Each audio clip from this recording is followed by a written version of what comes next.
So, hey everybody, appreciate you guys jumping on to this beautiful Bridges Live webinar series that we're starting with Taylor.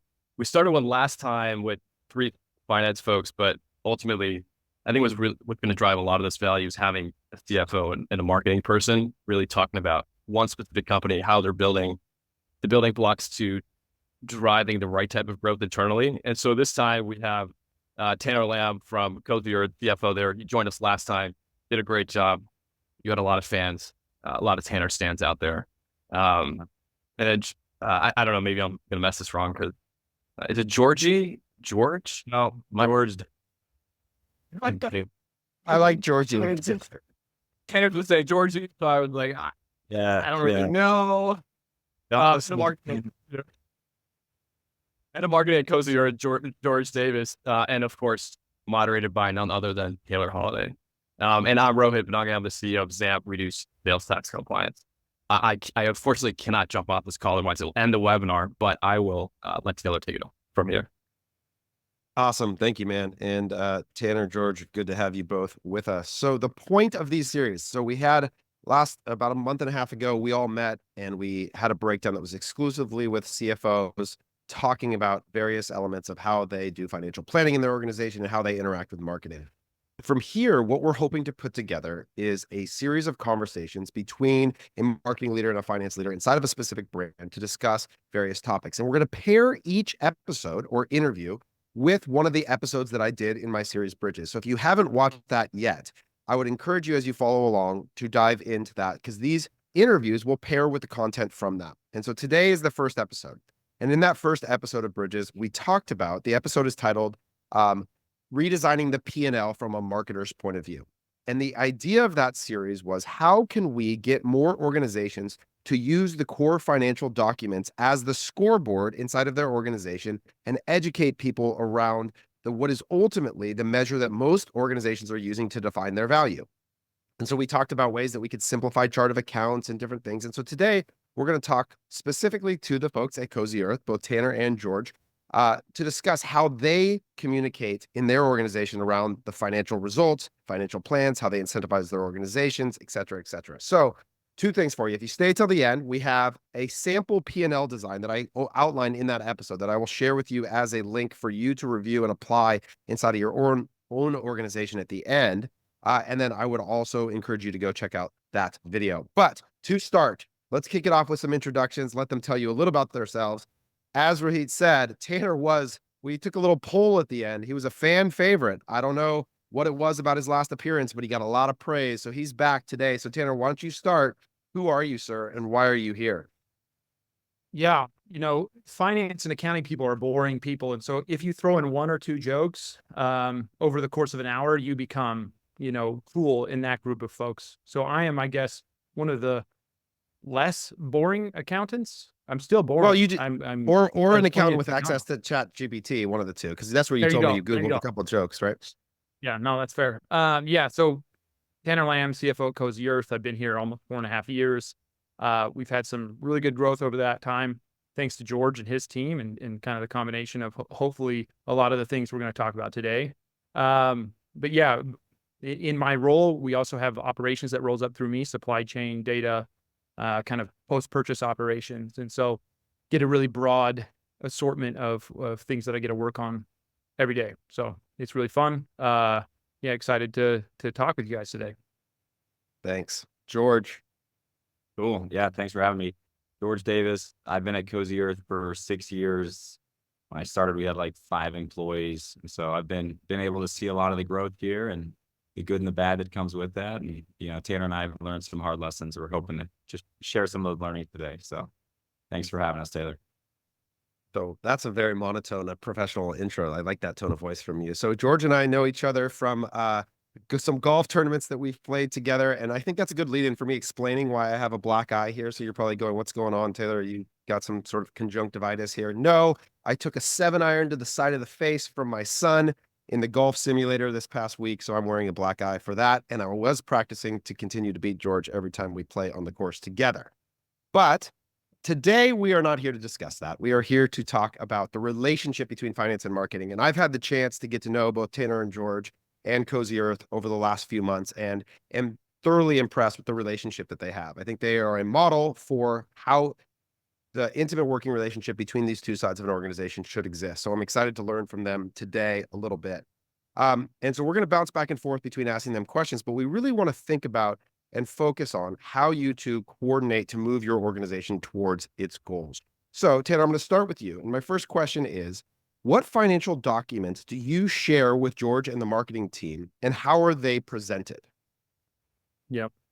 Yeah, it's a good question. I'll start off with first kind of praise our internal marketing folks. Marketers maybe get a bad rap for not being numbers people.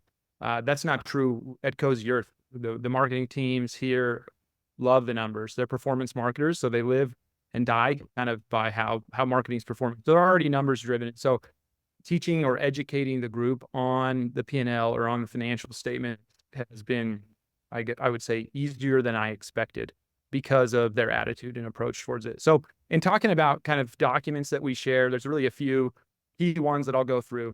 The annual forecast, we do this every year. Groups come together, we create a forecast. I mentioned this last time on the webinar that we did, but really our supply chain team comes up with a bottoms up forecast, like how we're going to move SKUs through our sales channels. The marketing team kind of comes more with a forecast based on a cohort analysis for retention revenue, and then our aimer and spend projections on acquisition revenue. And then I'll kind of give my 2 cents based on kind of global macro factors or retail sales forecasts in general. And then we'll kind of come to a consensus number there. Then from there, really the accounting and finance team take over after we come to a consensus revenue and put together a P&L forecast for the year. So we go over that. The marketing and finance teams meet weekly. We'll review that from time to time, but monthly we go over a profit and loss statement that's presented in the way you would think. It's our financial statements we go through and talk really kind of based on the 4-quarter accounting, Taylor, that you reference all the time, where we're looking at our cost of delivery, our sales and marketing costs, or our CAC, customer acquisition costs. We go through OpEx, and then did we make money or lose money? And we do that monthly. And then from there, really cash flow every now and then. Our businesses, if you're an e-commerce, businesses are super cash intensive because you're buying inventory before you sell it sometimes, and need a lot of cash to keep growing. And then kind of in between there is just the financial and marketing metrics dashboards that the data team and Trevor really provide that we look at daily that affects how we spend, our decision making, things like that. So between the financial forecast, the monthly P&L, the cash flow forecast, and kind of our daily metrics and dashboards we look at, that's kind of the delivery of those to the marketing team. That's awesome. So you guys are really transparent then in terms of being able to spread that, which I think is an awesome principle for organizations to adapt. So George, I'm curious, 2 things for you then as a follow-up is, one, where did you get your understanding of finance? Is that in your background? Is there how did you go about making those documents familiar to you in a way that you could understand them? And then when you receive them, how do you think about translating the state of the financial state of the company to your team? How do you translate those results into marketing language? Yeah, great question. It is not in my background. I have no background. This was kind of my first job outside of school. So I think, we operated without Tanner for 2 years while I was here, and we didn't have any internal finance team. And so that kind of forced us to learn. And, I think that kind of set the foundation for at least my thinking on the finance side. And then Tanner came in 2 years later, and we kind of learned together. And, we watch your podcast, to be honest, like, and other people's podcasts, and, start to understand what's important for an e-commerce business. And so, yeah, no background, but I think just some of it's common sense if you really sit back and think about it. And we were running, for the years prior to Tanner, like, cash was really tight. And so we didn't have a lot of room for errors. And, I think that forced us to kind of learn how to do it. As far as your second question, which is how do I deliver that to our marketing team? I think Tanner hit on it. Like, we have a weekly meeting with finance, with all the marketing leaders in the room. We go through the cash forecast. We go through our forecast from a revenue standpoint, from spend standpoint. And I think everyone on my team at least really understands like how missing those targets, revenue or spend, impacts our cash position. I think Tanner's done a good job training us up on that. We go through the P&L on a monthly basis. As he mentioned, we have Domo built out with a daily contribution number, a daily net profit number. So I think, I mean, to Tanner's credit, like he's done a good job training, he's done all that, and we are all very, very mindful of it. So That's awesome. So one of the things that I want to hit on in these series is to give people a sense of how different various e-commerce businesses can be comprised and still reach profitability. There's no one way to do it. There's some that are, I'd say, very high gross margin, lean OpEx. Like there's lots of different ways to comprise a business. So Tanner, one, can you give us whatever you can about the current scale of Cozy Earth so people can get a sense of what we're talking about? And then if you broke down, let's say just a general estimate around year-to-date P&L across these 4 categories from a percentage standpoint. So cost of delivery, CAC, OpEx, profit, what are you guys at? What do you target? How do you think about the construct of your business from a financial standpoint? Yeah, great question. So Cozy Earth, 9+ figure brand, the majority of that revenue, the vast majority of that revenue all derived from our site online. And so very channel focused in website, have a couple partnerships, looking for opportunities to expand channels through our own retail stores and through other retail stores. So trying to diversify kind of our channel revenue makeup. With that, things have changed over time. As you grow, you get a little bit more maybe purchasing power with suppliers. So you have the ability to change your cost of goods on the supplier side. We get better ship rates because we ship so much. And so there's some things that we can do to lever some of our cost of delivery. And then I guess big picture, what we're trying to do here at Cozy Earth is grow top line revenue as much as we can while maintaining a certain level of profitability. For us, a few years ago, that might have been 3 or 4%. Now, we creep that up higher and higher. I think the goal within the next couple of years is, can we push that number to 15%? I don't know, in talking with a lot of other companies, depending on how you reach your audiences, maybe it's a little bit more organic. We're paid heavy. We're very heavy paid acquisition. And so we try to create as much opportunity to spend on marketing as possible. So that may be a little bit different than some other brands, but that's really what we're trying to do is how can we grow as much as possible while still maintaining a certain level of profitability? So from a 4-quarter accounting perspective, our cost of delivery, and this changes month to month, right? In June, which is generally, at least for us, a slower time of year. We don't have a lot of like summer focused products or warm weather focused products, although we have added some over time. But June's, in the summer months are maybe a little bit slower. Really good around the holidays. So I'll give you some ranges on how that plays out from a month to month basis. So our cost of delivery will range anywhere from 36 to 41%, depending on time of year in the month. There's some kind of fixed costs in delivery, storage costs of inventory, things like that make it, it's not truly variable with sales, but for the most part it is. And then marketing spend, that will range broadly. Once again, depending on time of year, it might be for us 35% of revenue. It could go up to 50% of revenue, depending on time of year. We try to keep it closer to 40%. So I guess from what we want to be and where we are, those are two different things. On the cost of delivery side, we'd like to be 36, 37%. On the marketing side, we'd love to keep it around 40%. And then OpEx, we would like it to be 10 or sub 10%.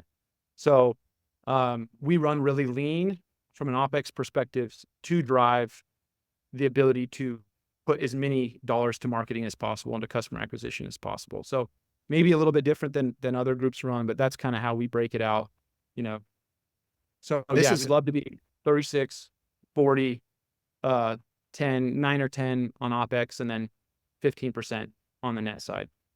So this is so immensely valuable for the people here, is that it is so important to understand these compositions and how you think about how your specific business might relate to this. And I want to point out some unique things that I think are the reason why, from my outside perspective, Cozy Earth has that composition. One is that you guys don't have a super high LTV. Okay. So if you think about your product category, bedding, you're getting more into apparel. So I think that that's, a growth area. But for now, bedding, I would say represents is it fair to say the vast majority of the revenue comes out of that product category for you guys? It's the majority, but it's no longer the vast majority though. Okay. So growing and expanding, but still LTV somewhere, this isn't a consumable. We're not going to compound the existing customer base at a really fast rate. What that means is that every month, George and team are going to have to go out and prospect new customers aggressively to keep the brand growing, which is a continually more expensive exercise over time, which means that the way that you can keep doing that is by remaining lean on the OpEx side and having good gross margin. You combine those things, it allows you to fund the growth that's necessary to go out and acquire those new customers all the time. So if you're listening, one, there's lots of narratives around the viability of D2C as a business, blah, blah, blah. You're talking to a very large D2C business that has done this, but it is very intentionally thought through in the way that the business is comprised to enable that kind of growth. So if you're not a business where your existing customer base is going to compound at 100 to 200% annually, and you're going to have to go out every month and acquire new customers at a continually higher scale, the way to do that is to fund growth at a way that still protects profitability by having lean OpEx, good margin. So you won't find a business in these kinds of product categories that have a giant OpEx and poor margins because it won't work. Whereas if they were able to produce massively increased existing customer revenue off of the compounding, then that's going to widen the margin on their revenue a little faster. But it's just, again, each business is unique in this way. So that really means that, George, you and your team carry a pretty heavy burden in the sense that every month you've got to go out and acquire a massive amount of growth. And a lot of that has to do with how you think about the deployment of that CAC or acquisition. So how do you think about, we have two questions. First, I want to talk about the CAC because it is such a big part of the revenue. That means you're responsible for what is really the largest line item in the organization by a substantial margin. So how do you think about your responsibility as it relates to both the overall MER and the P&L that you're protecting, as well as maybe how that relates to new customer acquisition and the efficiency required to fuel future growth as well? Hard question. Yeah. Let me think about this one for a sec, Taylor. So the way we think about it is like, and you hit on this, right? So in 2020, we kind of sat down and had an aha moment, like, okay, if we were to maintain OpEx, right, that's going to give us, let's say we're 30% on marketing spend in 2020, right? If we maintain OpEx, that's going to give us 5 more points that we can spend on marketing. And that continues as the business grows. And I think a lot of people maybe overlook that. They think the best path to growth is to hire more people. And probably for a lot of e-com brands, the best thing to do is try to maintain OpEx and then give yourself more points on the marketing budget. So I think that's something that we've done over the years. Like our CAC target, as we've scaled, has increased drastically from 2020 to this year because we've seen those efficiencies of scale as the business has grown and we've maintained OpEx. So that's important. I do think like, how do I view going back, this is something Tanner hammers on us, right? Like if we come with we want to make a new hire, for example, or we want to pay a consultant or, something like that. We have to prove that, let's say we have a 20% contribution margin or a 10% contribution margin, depending on the time of the year, that if we pay $10,000 for this software, it needs to produce $100,000 in additional revenue each month.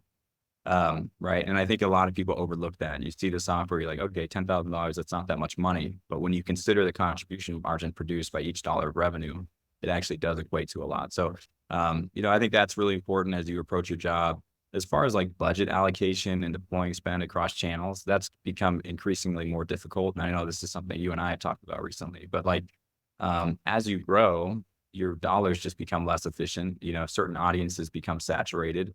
And there are less opportunities for scale budget. And so, this year we're trying to get creative with that. We've done it over the last few years. We found new ways to grow each year, but it's not getting easier. And I don't have like a great answer. I think that's something that we're trying to figure out in our current state. So anyway, I hope that answers your questions there.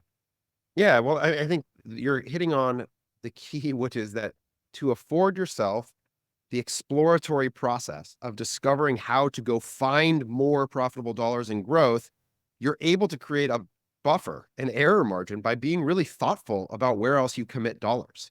And oftentimes, if you know that, hey, next month I have to go out into, when I think about media buying, there's sort of like the amount of money I know I can spend profitably. And then there's that sort of next frontier where I'm going exploring or discovering. And I should expect that phase to be wrought with inefficiency as I'm trying to find the next tranche of growth.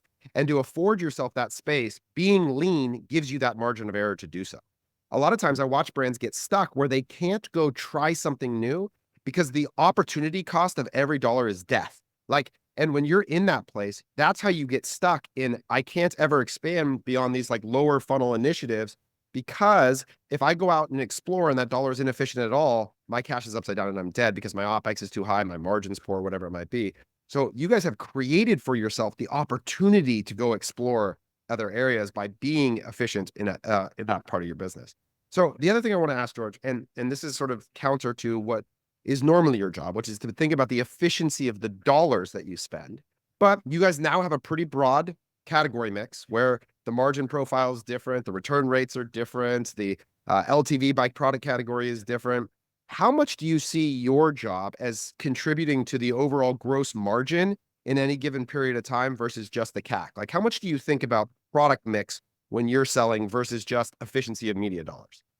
Yeah, more and more. I think in the early days, it's like you dump budget into what's working, and that's what we did. And Meta does that on its own now. So like that happens naturally. And so if you're not aware of, okay, our different product categories have different margin profiles, it's easy to neglect that. And you hit on this, but we have grown a lot from a product category standpoint, and our revenue mix is actually pretty diversified. I think Tanner, correct me if I'm wrong, but like 50 to 60% of our product sales are bedding, and then the remaining 50% is spread out over the other categories. So I think as we've grown from a product standpoint, like we have had to be more mindful of that. And this year that's been more of a focus. It's just trying to drive gross margin by being mindful with our product that we're pushing, whether that's through Meta, whether that's in our email calendar. Like there are opportunities, whether it's on our website, like there are opportunities for marketers to drive the product mix. But you can't just optimize to what's most efficient. You have to bake in that thought of like, okay, what has the highest gross margin? Are we considering that?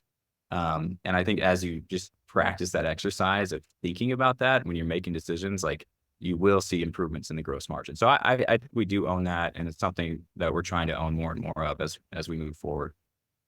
Yeah, I'll Tanner, just add to that, yeah, go ahead. Taylor. I think one of the things that George's team has done really well, a much better job of lately, we historically, as we were growing, if you're a growing brand or you're a cash rep brand, inventory is really challenging, right? And in getting the right inventory mix relative to what you're selling. So we have now about 7,000 active SKUs, which is crazy because when I started, we had about 350 active SKUs. So our SKU count has grown significantly, and we used to just spend into whatever works. And now George and his team, they take into account inventory levels, right? If pajama ads are working super well and we run out of pajamas, that's not good for anyone, frankly. And so it's not good for the customer because we can't get them the product they want. So we have to kind of lever marketing spend and ad spend to, what do we have in stock? What do we have a lot of? Where's the margin best? And I feel like that, I guess, the dynamic nature of those things, George and his team, frankly, have done an increasingly better job as time has gone on because we've had to, or we stock out and we piss customers off and we, make our fulfiller mad and things like that. So that's been a really positive thing, but it takes, forethought, time, effort to do. So that's great. That was just what I was going to come to next, is how does the balance sheet play into thinking about this? Because one of the things, especially in the category where you guys are getting into apparel, where as the SKU counts and variants begin to stack, you'll find that it's not just about the stuff that you run out of, it's also about the stuff that you end up with too much of. And there becomes what I would call cash-based marketing, where we're no longer in the initiative of just driving a P&L level outcome. We're trying to drive a balance sheet level outcome. We're trying to turn some dead or aging inventory back into cash that we can make another bet, right? And maybe go out and produce better margin in the future. So talk to me about how you guys interact around the balance sheet and the inventory position, and then how your team turns that into tactical adjustments as you go. George, I'll start with you. Yeah. So yeah, we have made some changes in that area. Like we never had an issue with excess inventory. we've always had the opposite issue until, I don't know, 2022. And so we've made some bad purchases, and we have had like over, a year, 2 year, 3 year supply of certain products. And so we have had to introduce some tactics. And I know some of our listeners have taken advantage of we made too much sale. We do that on like a monthly cadence usually. And that's one thing we do. We have a clearance funnel that we run through Meta that performs really well. So we are mindful of, okay, where do we have excess? How do we help move that? We have a monthly meeting with our SNLP, our Trevor. I don't know what his technical role is. Tanner, you could fill me in, but he basically handles our forecasting and our inventory, and we meet and we discuss SKUs that are heavy and how to move those. So that's something that we do. I mean, that pretty much is the extent of how we're trying to move that excess.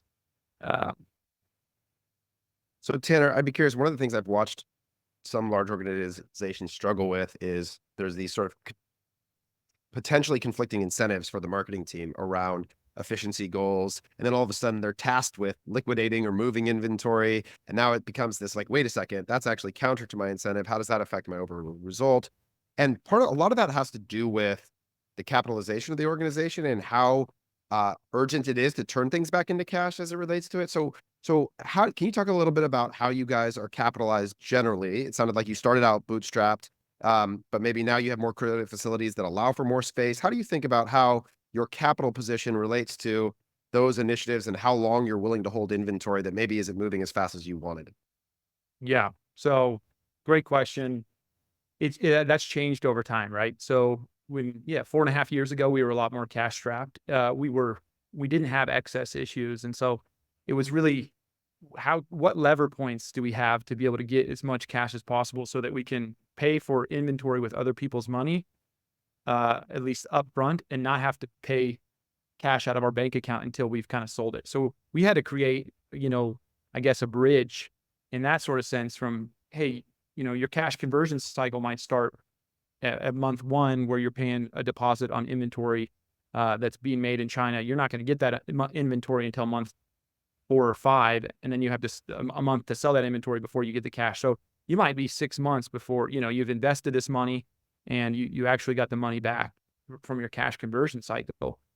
So we did have a small credit facility at the bank. It was personally guaranteed, which is a little bit scary because your personal credit, home, assets are on the line. And that was through one of our, kind of founder investors. The business was started with a tiny bit of seed capital and really just bootstrapped from there.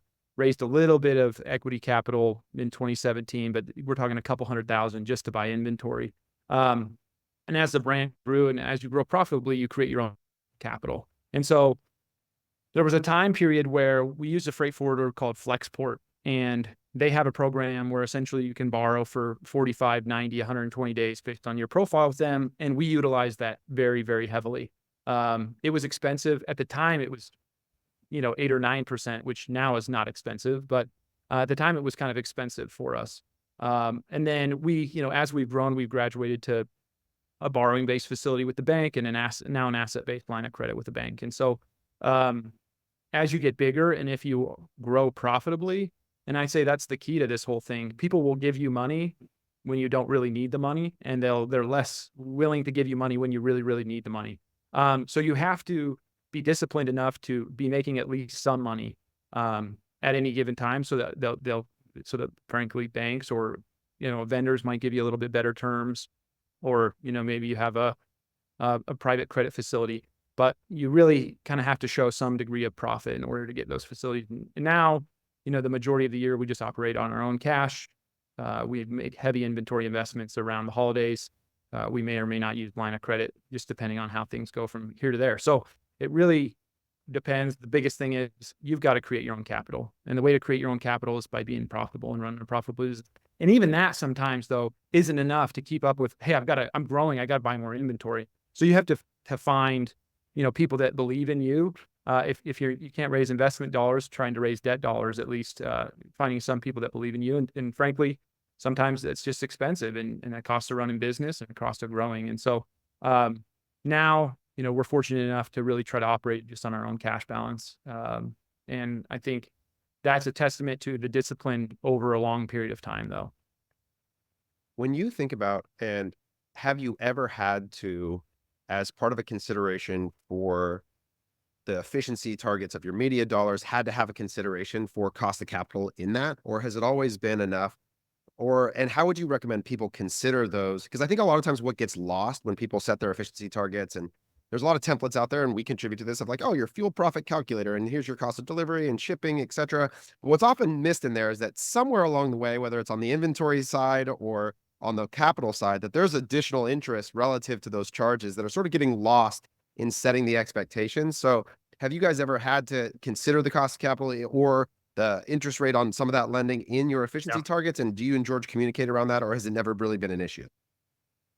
Yeah. So I would say we deal with it internally on our end. I'll give you an example right now. So, to our bank line of credit, which is good. It's good rate. We're still going to pay 7.5% on that. Right. And so if I'm holding inventory at our 3PL, we use a 3PL to fulfill, you know, in April, we write off $350K of inventory because the cost of capital, the cost to pay for the freaking storage, and then the cost that I guess I can't reutilize somewhere else to deploy capital more productively. We just go, okay, donate that, give it to the Ronald McDonald House, get rid of, let's find opportunities to donate and give this inventory away so that we're not holding it in a place that's actually costing us more money over time. Additionally, anytime, at least in the market right now, you're tying up dollars, you're missing out on 4.5%, roughly, that you could be getting if the cash was in your bank and you're utilizing some type of interest-bearing account. So let's just say cost of borrowing is 10%. The interest you could make is 4%. There's this 6% delta, right, between those two, and you've got to figure out. And yes, we consider it. Back when it was probably a bigger issue for us, interest rates were in ZIRP, right, environment, and so the cost of debt was a lot lower than it is now. So we are not thinking about it as much because we're in a position where, cash is strong and we're making money on that cash and we're not necessarily borrowing. But there have been times 100% where we're making decisions based on, I guess, the arbitrage, the difference between the cost to borrow and essentially the price we get paid for cash. So yes, not very clear answer. We make decisions based on that. But frankly, we're fortunate to be in a position where as interest rates have gone up, we have needed debt less and less. Yeah.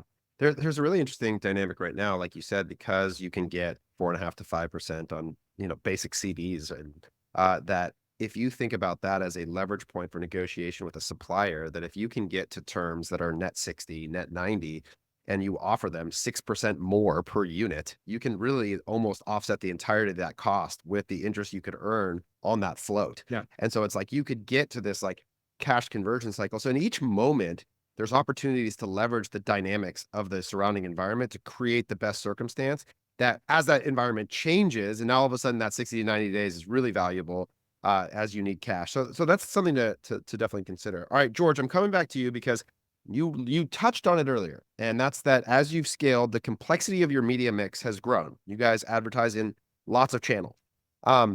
As you communicate to Tanner, one of the biggest like gaps that I see when marketing goes to talk to finance, they talk in proxy metrics. So what's a proxy metric? Well, ROAS is a proxy metric, right? It's intended to represent return on ad spend, but it's usually reported either in some third-party tool or in an individual platform that doesn't directly relate to money in the bank account or money on the P&L. And so there tends to be distrust that gets sown there. There's incentives that can conflict around representing better performance than maybe there actually is. How do you communicate to Tanner about the efficiency of your media dollars? What is the language you guys use? And how have you found that to be most successful for you as a marketing leader in speaking with him? Good question. This is something we're working on right now. I think over the years, Tanner has been pretty trusting, whether he should be or shouldn't be, I don't know. But he lets us, deploy budgets or deploy dollars where we think is best. And that doesn't mean we don't have discussions around it. And we do talk about it. We talk through performance targets, but we don't deliver like hey, here's a ROAS by channel.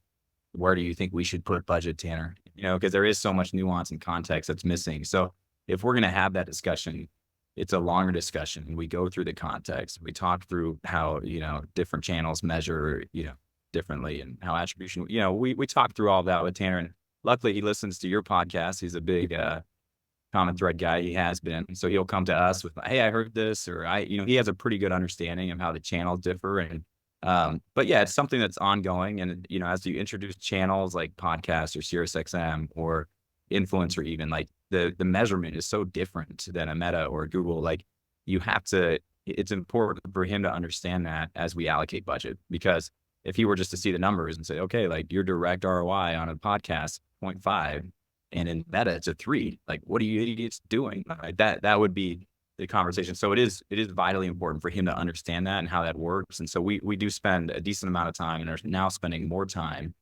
going through those channels, answering his questions, answering the other members of his team's questions, and making sure that we're all aligned on how we view attribution. And then, you can introduce tools, which we're talking to you right now about Measure It. And, so maybe that helps, create some sort of measurement solution that considers multiple channels rather than one. So anyway, I think there's multiple ways to go around that. I just think, over communicate the context and nuance of each marketing channel to your finance leaders. Love that. I think there has to be sort of like a mutual interest in each other's worlds in a way that allow you to access into it. So Tanner, what do you think, what have you found to be useful? And then the next question is, what do you think marketers fail to consider also when speaking with finance that they would be better to consider as well? Yeah. So I think George nailed a lot of the things. Like I'm very interested in the outcome of Cozy Earth, whatever that means, right? The outcome could be, hey, we hit our numbers this month. The outcome could be, hey, we sell for a good amount of money one day. We are all interested in the outcome of Cozy Earth. And I think because of that, I have to educate myself on marketing. I was not in e-commerce before coming to Cozy Earth. So I was learning terms. I'm still learning terms all the time. I feel like I'm learning that, hey, affiliate revenue is pixel-based tracking. Or how we take and we triangulate around the post-purchase survey and how that affects like how we actually view performance in a channel, right? And there has to be a mutual interest in that. Like I have to be willing to listen to your podcast, listen to, other podcasts. I have to be willing to read and try to learn about marketing, because if not, I can't have intelligent conversations and to some extent, hold people accountable to dollars going out the door, right? And so George has nailed it. Like we are spending, especially the last few weeks, maybe an inordinate amount of time going through each channel so that I can understand it. And frankly, they probably feel like they're babying me a little bit, because I'm like, well, what does this mean? Things that maybe I should know that I'm having to ask about, but I'm not too prideful to say, hey, I don't actually know what this is. So talk me through that. And I'll pose questions, and some of them are probably stupid. Some of them are useful. But it's how I need to go about learning. And it's probably, not dissimilar to maybe George or a marketer's approach. Like you ask questions that may seem very basic to me, but frankly, we speak different languages. And so I've got to understand and be willing to be understood across that. So I'd say it has to be effort. You'll get out what you put in. If you put in a lot of effort to figure out and try to understand, you'll get a lot out of it. And then you have to talk with people smarter than you about what those things mean. So that's kind of how we work. And I am fortunate, or we are fortunate, that George and I have a good relationship, both on a personal level and a professional level. And so there's just a level of comfort where I can say, what the hell are you talking about? That doesn't make any sense. And he can say that to me, or say, shut the hell up. You don't know what you're talking about. And so, there is that level of comfort and candid feedback between us. And if you're in marketing, if you're in finance, you've got to build that rapport with each other, or it's miserable, because it's hard. It's hard, and you just got to choose your heart. You can choose to have hard conversations, or you can choose the consequences of poor performance. And we'll choose to have hard conversation. Okay, long story short. No, I love it. One of the things that I think that is useful for if you're an employee at an organization, you're listening, and you're not the finance leader or the marketing leader, the reason I think access to the P&L is so important is if you can take immense interest in the part of the organization where that organization spends the most money, and get as close to the money as you can, you will begin to be connected to the thing that has the greatest value potential, and that you will begin to understand your way to create the most value. So inside of Cozy Earth, we already said in any given month, you broke down 4-quarter accounting. What I'm always looking for is which section's the largest percentage. And if I'm anywhere in the organization and I see 35% is marketing dollars, then I understand that if I can improve the efficiency or value or understanding of that portion of the dollars, I can make a big impact inside of this company. The same thing could be true if in some cases, gross margins 50%, and the cost of goods is where a lot of the costs sit in this organization. I want to understand that. Why? What is unique about our business? Why is that comprised there? What are the limitations in creating more efficiency? Could I think about ways to do that? Understand in your organization that curiosity. And so if you're a finance leader and marketing's most of your money, you better damn well be curious about understanding it, because that's what your job is, to produce it. So as we were getting on the call, we were joking because George never inputs his golf scores into GIN because he has an incentive that's incorrectly set to do so, which is that he can pretend like he's a worse golfer than he is and try and take money from people. It's a bad incentive. And if there's anything I've learned in this world, it's that incentives drive organizational behavior more than anything. And what I often see as the number one conflict between marketing and finance is the financial incentive of the employees. They are misaligned in some way towards some outcome. So I'd love to hear from each of you how you think about your team's incentive, your as leaders' incentive, and how do you make sure that the financial benefit of the employee matches the benefit of the organization? And how often do you guys check in on that or work through that to make sure that you're moving and motivating people towards the thing you care about? Tanner, I'll start with you. Can you talk a little bit about your financial incentive and George's, and then we'll come to George and his team? Yeah, I think on a high level, obviously we have to work towards the same strategy. We know there's the base level expectation on profit, on being able to make money and grow at the same time. So we try to align us incentives, and frankly need to do a better job aligning incentives. George does a good job trying to find incentives that work. I do a good job of asking a lot of questions and going like, oh, that seems like a lot. But I think at the end of the day, we're trying to grow revenue and profitably. And so incentives with each department have to be aligned to profitable revenue growth.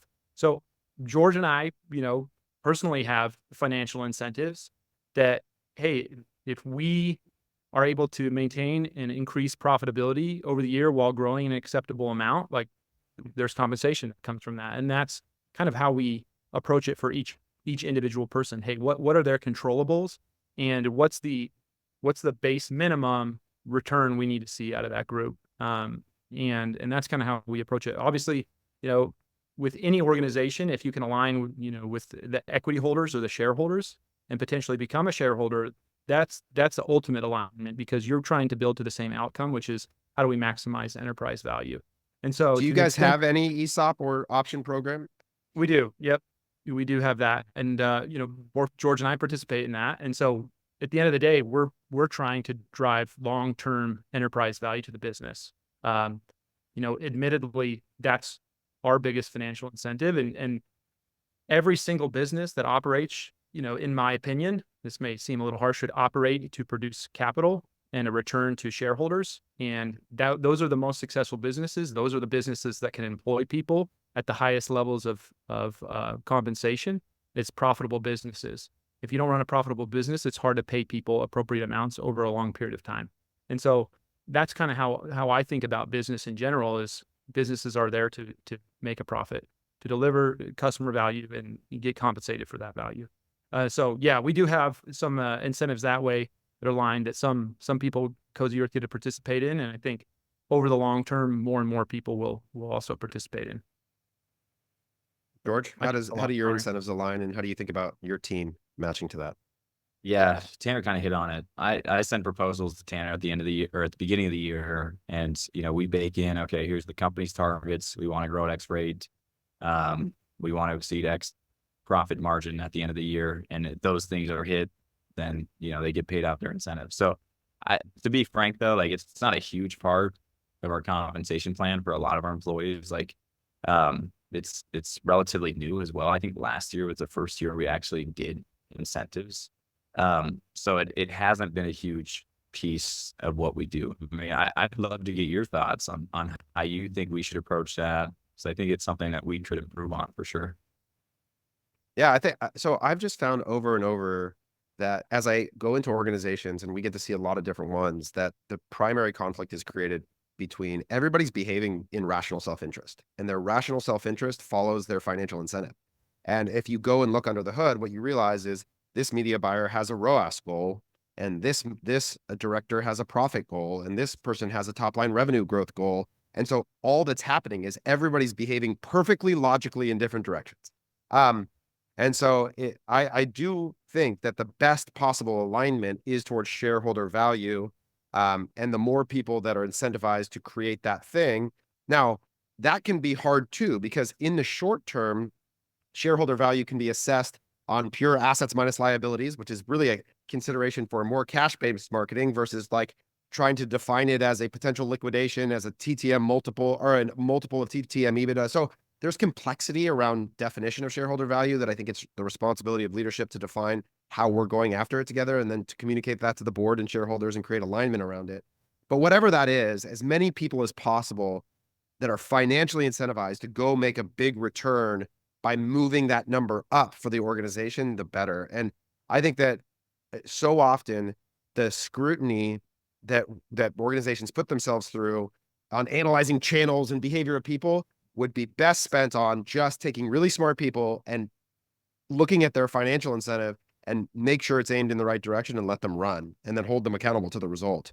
Because it's really hard to get right. It's really, really hard because the dynamics change a lot. But when you find unmotivated people or frustrated people, it's often because they're being asked to do something that's counter to their own benefit, and nobody's going to do that. So I don't know. We could probably do hours on that one, but it's hard.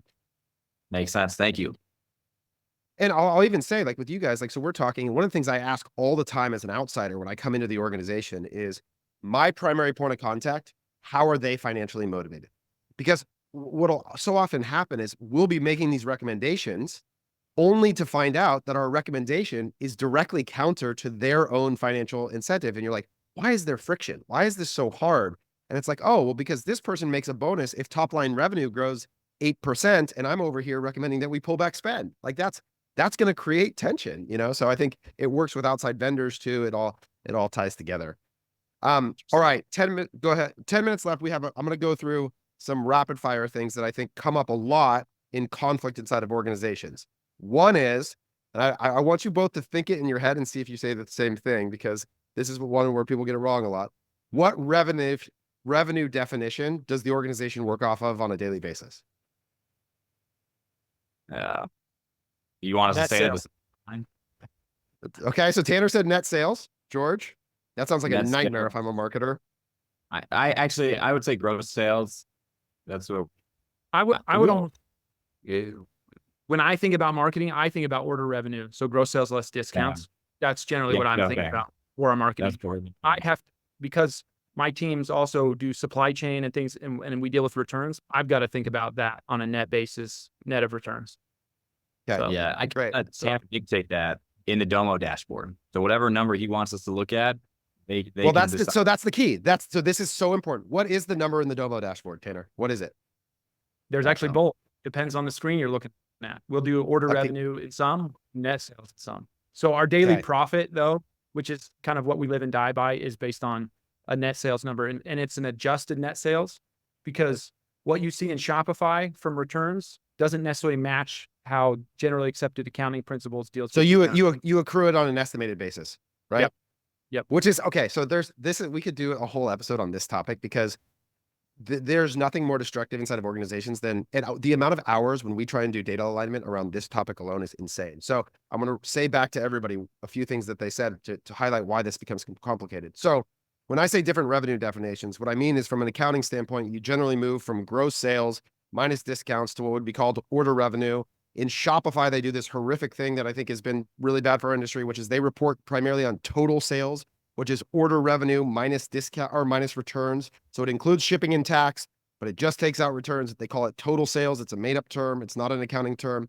And then if you take out shipping and tax, you get all the way down to net sales. So any one of those could be the number that an organization is reporting on. And oftentimes they're setting targets and there's two people talking to each other and they're saying completely different things that are off by meaningful percentage point. right? And so you have people moving in different directions. But the reason why I think the daily operation of an organization should be done at the order revenue level is really highlighted most simply by the month of January. A lot of times, if organizations especially are not accruing returns estimations, which I think is, again, another best practice, whole separate topic, what happens is January is you have a really big December, and then all of a sudden you get a bunch of influx of returns where the rate of return is still the same, but the volume increases against the depressed January revenue. And all of a sudden your MER on net sales looks really bad and everybody's freaking out. The amount of times I've dealt with this specific scenario is insane. And because returns that lag relative to previous sales cause a bunch of problems. So that's why I was curious. Order revenue for the win. Shopify, please fix this. Okay. Who is responsible for the financial forecast for the month of July? Whose name is on the number? Both. Yep. Come on. Go ahead, tell That's a 'em, classic Tanner. rule. If multiple people are No. responsible, no one's responsible. Come on. Who? Tell them what we eat if we miss it. I'm not going to say that on this webinar. Yeah, the reality is, Taylor, so, kind of like our annual forecast, we do this similar thing in our SNOP meeting on a monthly forecast. Marketing brings their model for retention and acquisition revenue. Supply chain brings their model for kind of a velocity-based revenue, and then we'll triangulate together. We then own that. I would say marketing, to an extent, has been more correct with their forecast recently, and so they're probably getting the most amount of leverage in that meeting right now. That's Is great. that fair, George? What Yeah, is, that's fair. how do you guys, how close to target is success? So we at CTC, we use plus or minus 10% equals Yep. success. What do you guys use for definition of success in forecasting? Same, plus or minus 10%. We preferably on the plus side. Sure, for sure. And in terms of advertising budget, what is the governing behavioral principle? Like, if I could drive contribution margin up, but maybe that comes at an expense to MER, but the overall dollars go up. Does that rule? Do contribution dollars win, or is there a percentage efficiency expectation that sort of acts as a governor to spend? I think contribution dollars wins. I will say, like, yeah, we have targets, right, for each month that we just X amount of contribution dollars that we want to produce, and we just try to hit that number. And that's evolved over the last year. So Yeah. And I would say if there is a skew, it's skewed towards probably revenue growth at our minimum, at our minimum profitability level, right? That probably, it skews that way. That's great. So then if marketing's doing the forecast, do they also get to set the initial advertising budget? Is that also within your control? The way we do it, Taylor, is we do the retention cohort forecast first, and then there's a contribution dollar that comes from those customers, and then we use that dollar to determine budget. And okay, this is what we're going to spend at X efficiency target. This will leave us with the ideal contribution target. So that's the way we set the budget. Yeah. Do you think about the add Go to ahead, that? sorry. It's very, it's really a performance-based budget too, and it will audible daily, right? If things aren't performing well, we'll modify, and if things are performing well, we'll spend more than we anticipated. So we're willing to flex up with performance on that. Okay, great. All right, there's a question here that I think relates to this topic. So this is from Mark Brown. He says, with growth goals in mind, is product expansion an increase in LTV and print contribution profit play, or additional acquisition in new audience funnel with its own CAC target, or some mix of both? Like, what role does product expansion play for you guys in the business? Yeah, Mark, great question. I would say both. Frankly, a lot of growth that we're seeing, that we're hearing about, is coming from new product and the ability to take people and try to turn them into customers of, if I bought bed sheets, I want that customer to also buy pajamas, or I want them to buy pillowcases, or whatever, right? So I think a lot of growth comes from newness, at least for us, especially on the apparel side. And even on the bedding side, you come out with a new color, that color outperforms core historical color. So at the same time, there's only so many people trying to buy sheets at any given moment. But more people trying to buy apparel or bath or loungewear, sleepwear. So we use it both for acquisition and for kind of retargeting current customers. Yep. George, what's one piece of advice you'd give to a growth marketer to improve their relationship with their CFO? Yeah, great question. It's hard because Tanner and I have had a good relationship since day one. Like you mentioned, we share a lot of interests, and on a personal level, we're pretty good friends. But I think just dedicating time, to explain the way you approach things, the way you think about things. And yeah, I think just as you do that and you take time to listen to how they think about it, like the relationship improves and you're able to have productive conversations. I think that's something Tanner and I have gotten pretty good at over the years.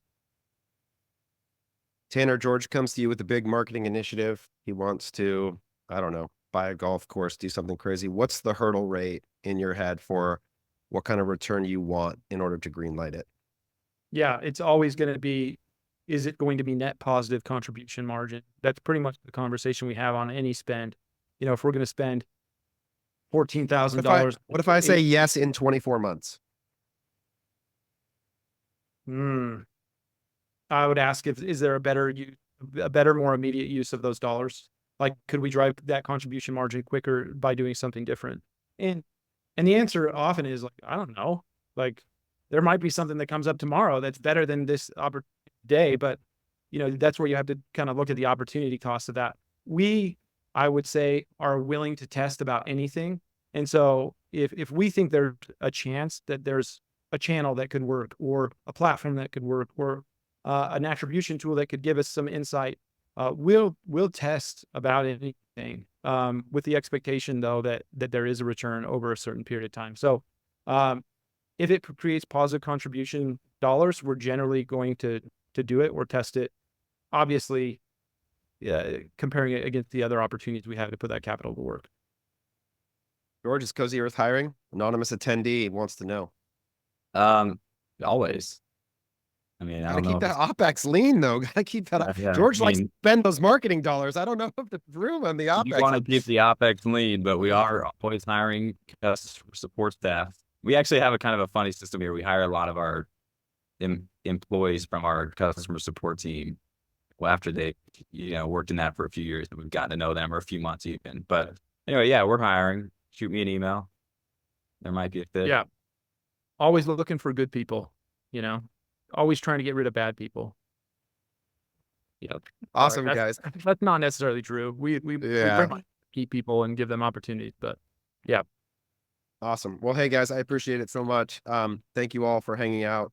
Hopefully, I think there was a really simple, beautiful answer there at the end. At the end of the day, what we're describing is a human relationship between two people, a CMO and a finance. You can categorize them however you want, but at the end of the day, if you can develop a relationship with a human being, become friends, find shared interest, develop trust, this is going to do a lot of work to create the lubricant in the organization for the information to flow easier, for questions to be asked without fear of being laughed at or mocked, or et cetera, et cetera. And so that is a big piece of it. Rahit, you want to close this out?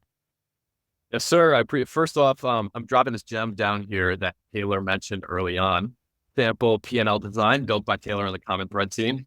Appreciate you guys for putting it together. I know a lot of the folks here could probably find use out of it, and we can possibly share it out if Taylor's okay with it after as well. And lastly, thank you to Taylor, Tanner, and Georgie, whichever you prefer, for coming on today. Really appreciate a lot of great insights, and you guys just crushed it. We're doing the next one on August 8th. It will be on unlocking first order profitability with the HexClad team. And, we'll be giving you all first access. So watch out for that email. But again, appreciate you guys for coming on. Thank you for joining it. Hopefully there was some nuggets there that you guys found helpful. Yep. Love it. Thanks. Looking forward to seeing you guys all next week. The best thing you can do is invite a friend next time. Like you said, we got the HexClad team coming on. We're going to be talking about a category with even worse LTV than bed sheets, and how important it is to pursue first order profitability. But yet you can do it at scale. There's a lot of myths we want to bust about the D2C business model and how to do it in a way that you can get big and profitable without having to do it in these only in perfume or beauty. there's lots of other places to make it happen. So appreciate all of you. Rahit, thanks for making this happen. Yes, sir. Thank you, Taylor. Thanks, guys. Thank you.